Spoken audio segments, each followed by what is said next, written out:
Well, hello VC, I'm back again. Sorry for the huge wait, but pretty much as soon as I released my previous video, school year started up and I'm back to school but yeah. So, here I am and I'm ready to give my long-awaited review on the Big Doubt 2014. But playing at the moment I have Queens of the Stone Age's Rated R, who I am also seeing this year in March, playing with 9 Inch Nails, so that should be amazing. But, get on to the Big Doubt. Well, it was quite a while ago now, but it was arguably one of the best days of my lives. I guess everyone likes festivals. Like, you've all probably been to festivals that are 1, 2, 3 days. I mean, 3 days, things like Glastonbury, Coachella, which is 2 weekends, Lollapalooza. But the Big Doubt's as good as it's getting at the moment, and it was amazing. I pretty much saw the bands I wanted to in the end. Gates opened at 11. Great venue. Western Springs, the area it is a really nice place. It's near a lake. It's great. It was easy to get around. Usually they hold the Big Doubt at this place called Mount Smart Stadium, which is kind of like a compacted concrete jungle. But Western Springs was really good. It's trees, bush, everything. It was just really nice. But yeah, it started at 11. The first band that I wanted to see didn't start till like 11:40, 12 o'clock, and that was Beast Wars. They're like a New Zealand sludge band. And sorry about that, but after Beast Wars, I saw Portugal the Man, which a few of you might know about, Alaskan psychedelic band. Portugal the Man were really good. They're really good live. They're another band I really have to see. And after Portugal the Man, Tame Impala. Now, Tame Impala is phenomenal live. They have a really great energy, and all their songs basically sound exactly as they do on the album. They still use all the same effects and everything. It's just splendid. They were definitely one of my favourite acts of the day. My favourite acts of the day were... I'll talk about all the bands in order, but at the moment I just want to say my favourite acts of the day were tying for first place were Primus and Arcade Fire. Coming at second, probably the Hives. Third, a tie between Snoop Dogg and Tame Impala. Fourth, Pearl Jam. Probably fifth, Portugal the Man. Sixth, Beast Wars and Mudhoney, and seventh, Major Lazer. But back to it, yes, Tame Impala are amazing live. They don't say much. Kevin's quite awkward on stage, but he's still, when he plays the songs, he's just great. And after them, I basically stayed because it was the two main stages were in the main area, because Western Springs is a speedway, and the two main stages were in the main speedway area. Then there were the alternative stages down by the road, which were in like a sports field. And then there was a thing called the Lakeside stage where all the hip-hop rap acts played, and that was just by the lake. But yeah, and the main stage is split up into 2 stages, and alternating between bands.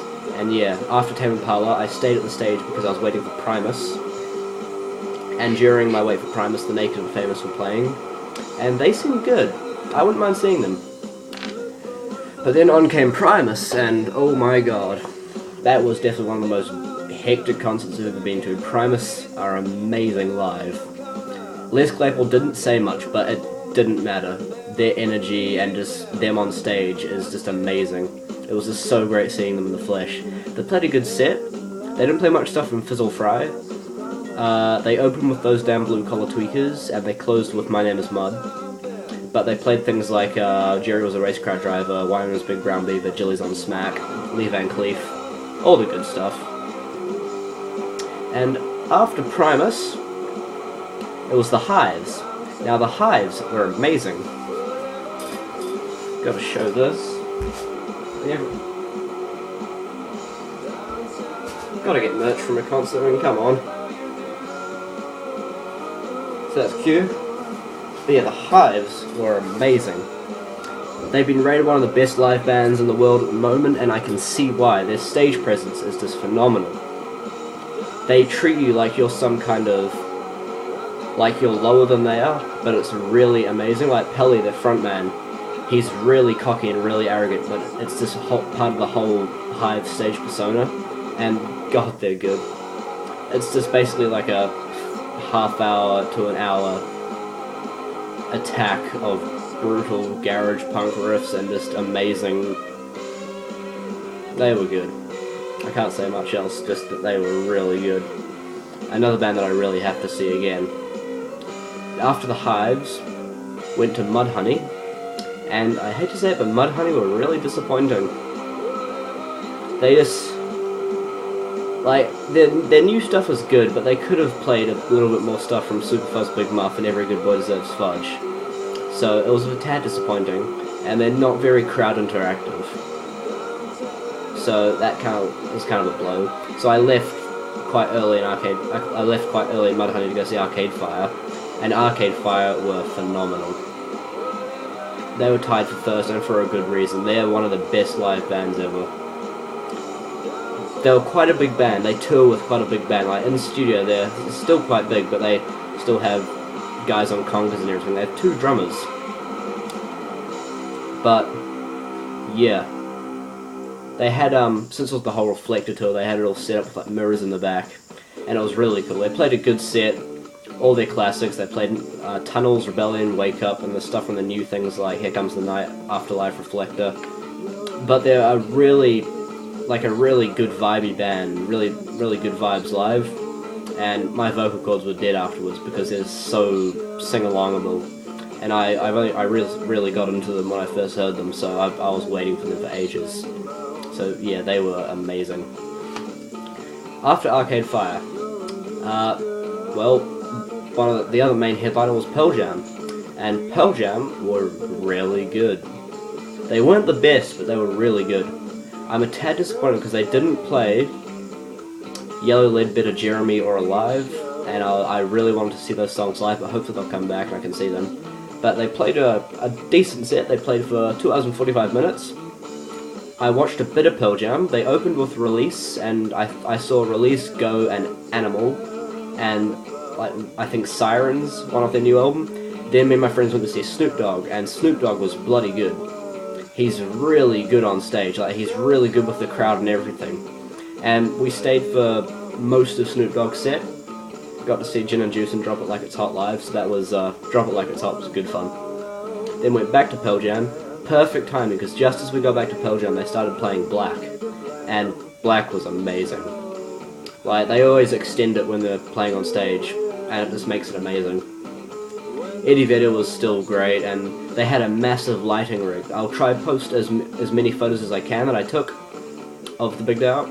And yeah, I'll post some photos that I took and some photos that others took on this video description, so that should be good. But yeah, they played all their all their other classics though, like Better Man, Daughter, and Elderly Woman, all that stuff, and they usually do a cover, and this time they ended their show with Bubba O'Reilly, so that was really cool.